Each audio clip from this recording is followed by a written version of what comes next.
Gerçekten tam hayat pahalılığı var. Nereye girseniz bir ürün fiyatı 3 katına çıkmış. Yani buna dur diyecek birileri çıkmaları lazım. Yani artık böyle gitmiyor. Yani bu kadar vatandaşın üstüne bu kadar yüklemeler olur mu? Olmaz.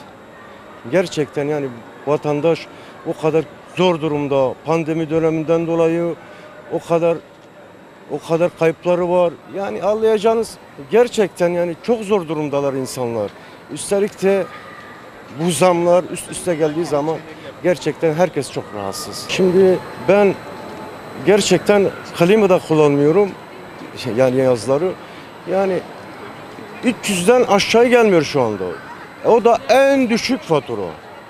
Zaten doğalgaz bu kışın en azından en düşük fatura 600 bin, 700 bin, 800 bin, 900 bin.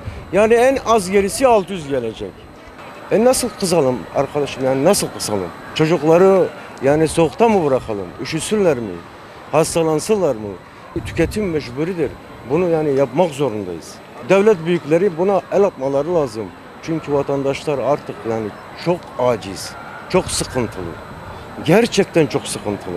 Manava giriyorsanız zamlar 3 kat. Marketlere giriyorsanız zamlar 3 kat. Nereye giriyorsanız zamlar 3 kat, 4 kat. Buna bir çözüm yaratmaları lazım yani. Zamlar hep de zamlar diyor ama zamlar nereden geliyor, niye geliyor? Onun için millet perişan olmuş artık. Alım gücü kalmamış, kimse doğru dürüst alamıyor. Ben emekli memurum. Yetiştirebiliyor musunuz? Yok, Ne yapıyorsunuz? zor. Yani kısıyorum. Elektrik faturası eskiden 2 ayda 190 lira 80 lira geliyordu. Şimdi bir ayda 160-200 lira 300 milyon geliyor. Evim kapalı, tatildeyim. 90-91 milyon bana gelmiş. Kapalı ev. Kimse anlamıyor artık. Her şeyden bütçeden kısıyoruz, emekten kısıyoruz, yarısını alıp yiyoruz. Allah yardımcısı olsun fakirin. Hayat zordu vallahi. Her tarafa zordu. Ceylan pahalıydı, doğa pahalıydı, meyve pahalıydı. Fakir zordu. Murat hepsi boştu. Allah vaki kiraya ve suya buna sonra yetmiyor. Bak bir kilo biber 10 milyon olmuş. Bir kilo patlıcan 5 milyon olmuş. Artık geçinemiyor yani yalan değil. Bu iktidar çalışması. Mesela bunları yapıyor güzel de şey ama daha iş. Bak mesela kızım üniversitede 2 senede mezun olmuş. Vallahi Bolu'da çalışıyor asgari ücretten. Olur mu böyle? Tam 20 yıl okudu Allah'a emanet mezun olmuş kazanmış. Hele bak Bolu'da ben kiredem Allah şahit olsun 600-700 lira veriyorum. Allah vekilsin elimde ne kalıyor? Bu memleket hepsi böyle. Allah vekilsin ben maaş alayım acaba ben aleti bursunu ederse Allah şükranması edemiyor. Ben de binlerce insan.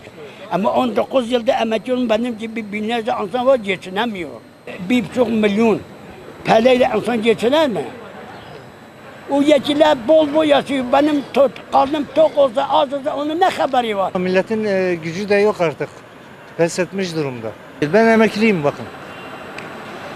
Bugün yağ fiyatı 280 liraya tırmandı. Hani bu şeyleri kontrol edeceklerdi.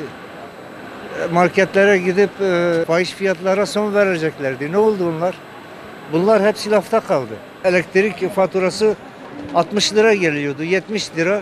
Buyurun fatura şu anda 173 lira para gelmiş. Ya ben emekliyim. Bu doğalgaz öyle. Elektrik faturası öyle. İnternet öyle. Her şeye zam. Kısıyoruz, ne yapacağız? Kısacağız tabii. Doğalgazdan kısıyoruz, elektrikten kısıyoruz, internetten kısıyoruz.